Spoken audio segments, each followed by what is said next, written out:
श्री सद्गुरु महाराज की जय। श्री सद्गुरु महाराज की जय।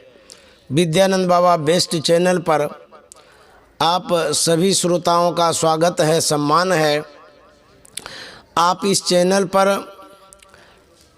परमाराध्य सद्गुरु महर्षि मेही परमहंस जी महाराज के प्रवचनों को सुनते आ रहे हैं और मैं विद्यानंद दास अपने ही स्वर में परमाराध्य के प्रवचनों को पढ़ता हूँ, पाठ करता हूँ और आप तक प्रस्तुत करता हूँ।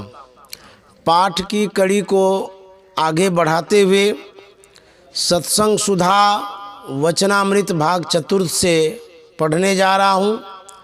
आप अवश्य इसे सुनेंगे और यह मंगल पाठ है, कल्याणकारक पाठ है, सुख शांति प्रदायक पाठ है। इसीलिए आप सुने और उसको भी सुनने को प्रेरित करें, स्वपरिवार सुने। इससे आपके घर में सुख शांति आएगी, जो विवाद है वो दूर होगा। आप सुनेंगे, कल्याण होगा। पाठ की कड़ी में आज पढ़ने जा रहे हैं। शब्द साधना से भक्ति का अंत होता है। बंदा गुरुपद कंज कृपा सिंधु नर रूप हरि महामोह तम पुंज जासु बचन रवि कर निकर। प्यारे लोगों, मनुष्य ईश्वर की भक्ति करे, इसी में मनुष्यता है। विषय सुख में तृप्ति नहीं, इससे अपने को ऊपर उठाना चाहिए। अपने को ऊपर उठाया जाए, जाना जाए कि इससे विशेष कोई सुख है या नहीं। जानने में आ सकता है कि इससे विशेष सुख आत्म सुख, ईश्वर प्राप्ति का सुख है। इसी में शांति है, इसी के वास्ते ईश्वर की भक्ति है। विषयों से अपने को हटाकर ईश्वर में संलग्न रहना भक्ति है। विषयों से हटाने का तात्पर्य रूप, रस, गंध, शब्द और स्पर्श से अपने को अलग कर रहने से है। तब संलग्न रहे। तब किधर संलग्न रहेगा? निर्विषय की ओर। जो कोई अपने को विषयों से हटावेगा वही ईश्वर की ओर रहेगा।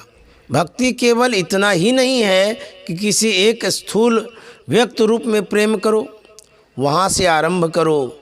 यह अयोग्य नहीं है। जैसे किसी पथिक को कहीं जाना है तो वह वहीं से चलता है जहाँ वह रहता है, लेकिन पहला ही कदम निर्दिष्ट स्थान पर नहीं पहुँचता है, चलते चलते वहाँ पहुँचता है। उसी तरह भक्ति का आरंभ वहाँ से करो। जैसे चलने वाले एक एक जगह को छोड़ता हुआ चलता है, उसी तरह तुम भी साधना का आरंभ कर स्थूल को छोड़कर फिर उसमें भी आगे बढ़ो। इस तरह बढ़ने से ऐसा नहीं हो जाता कि ब्रह्म की सत्ता उसे छूट गई। जैसे कहीं जाते हैं तो वहाँ शून्य रहता है, उसी तरह कितना भी बढ़ते जाओ ईश्वर संग ही रहता है। पहले स्थूल रूप में तुम मन लगाते थे, अब तुम सूक्ष्म विषय में आ गए, तो क्या परमात्मा उस सूक्ष्म विषय में नहीं है? परमात्मा सर्वव्यापी है, तो वहाँ कैसे नहीं है? जैसे किसी आदमी ने अपनी ऊपर वाली पोशाक बदल दी, नीचे वाली पोशाक में रहा, तो क्या पोशाक पहनने वाला बदल गया? गोस्वामी तुलसीदास जी ने कहा है, देश काल दिशि विदिशि हुमाही, कहूँ सो कहाँ जहाँ प्रभु नहीं। इस बात को क्यों भूलते हो? कितने का ख्याल है ईश्वर आवेंगे और दर्शन होंगे। जिस रूप का ध्यान करते हैं वह दर्शन देकर मनवांछित फल देंगे, और यही भक्ति की पराकाष्ठा मानते हैं। दूसरे कहते हैं कि तुम ही चलो, तुम इंद्रिय गोचर नहीं हो, अव्यक्त हो, शरीर जड़ है और तुम चेतनात्मा हो। यह चेतनात्मा जहाँ से चले वहीं से ईश्वर भक्ति का आरंभ होता है। जिन आवरणों में वह चेतन आत्मा रहती है उनसे अपने को उठा लो। शंकराचार्य जी की भाषा में आत्मानुसंधान होना चाहिए। निज स्वरूप को प्राप्त करने, जान लेने, पहचान लेने की अवस्था जिसको आ गई, वही सारे आवरणों से हटाकर अपने को रखेगा। उसके लिए ईश्वर कहाँ छिपा रहेगा? यही ईश्वर दर्शन है और भक्ति की पराकाष्ठा है।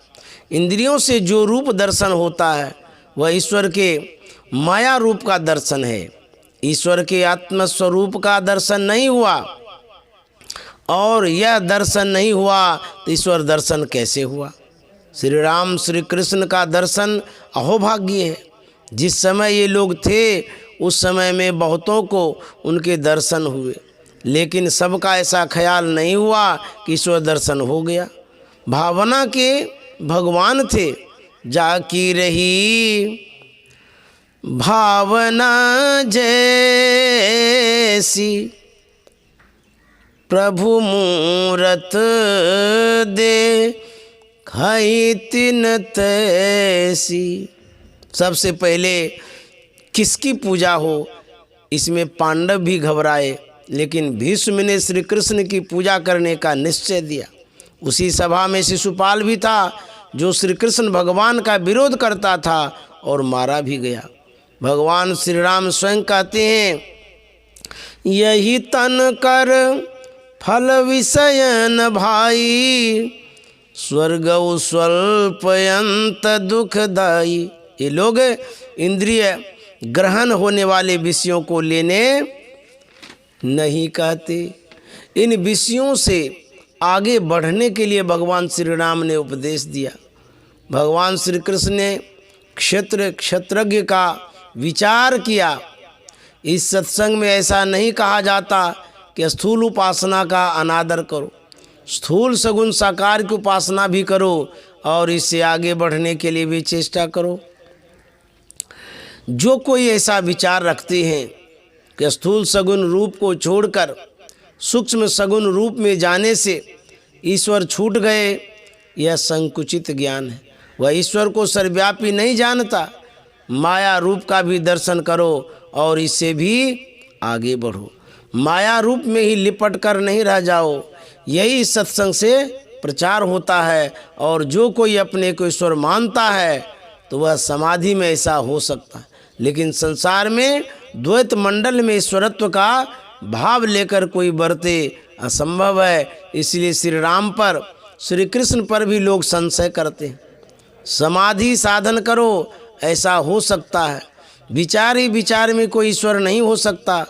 अभी आपने पाठ में सुना, शब्द सने ही हुए रहे, घर को पहुँचे सोई। शब्द साधना से भक्ति का अंत होता है। जब तक ईश्वर दर्शन नहीं होगा भक्ति साथ नहीं छोड़ सकती। इसीलिए भक्ति बीज पलटे नहीं, आए पड़े जो चोल, कंचन जौ विष्ठा परे, घटे न ताको मोल। भक्ति बीज बिन सह नहीं, जो जुग जाय अनंत, ऊंच नीच घर जन्म ले, तो संत को संत। संत कबीर साहब, जहाँ तक बने ईश्वर की भक्ति करो। ईश्वर की भक्ति छोड़कर जो रहते हैं वे अपना अपकार आप करते हैं। इससे बढ़कर और अपकार क्या हो सकता है। श्री सद्गुरु महाराज की जय। संत सद्गुरु महर्षि में ही परमहंस जी महाराज का यह प्रवचन संत मत सत्संग आश्रम मनियारी कटिहार में दिनांक 26 मार्च 1960 ईस्वी को हुआ था। श्री सद्गुरु महाराज की जय।